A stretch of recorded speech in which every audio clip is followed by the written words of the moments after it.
ഇത് നമ്മുടെ വീടിൻ്റെ അടുത്തുള്ളൊരു തോടാണ് കേട്ടോ. നല്ലോണം വെള്ളം നിറഞ്ഞ് കവിഞ്ഞൊഴുകുന്നുണ്ട്. നല്ല ഒഴുക്കാണ്.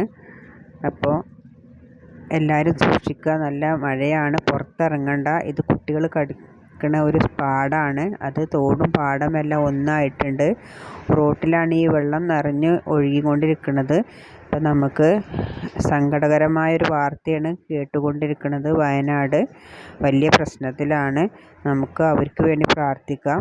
നമുക്ക് മഴ ഉണ്ടെങ്കിലും പ്രശ്നമാണ്, ഇല്ലെങ്കിലും പ്രശ്നമാണ്. എന്താണെങ്കിലും കുട്ടികൾക്കൊക്കെ സ്കൂൾ അവധിയാണ്. ഈ ടൈമിൽ പുറത്തേക്കൊന്നും ഇറങ്ങണ്ട. കുട്ടികളെല്ലാം വീട്ടിൽ തന്നെ ഇരിക്കണം. സുരക്ഷിതമായിട്ടിരിക്കുക. പ്രാർത്ഥിക്കാം നമുക്കെല്ലാം.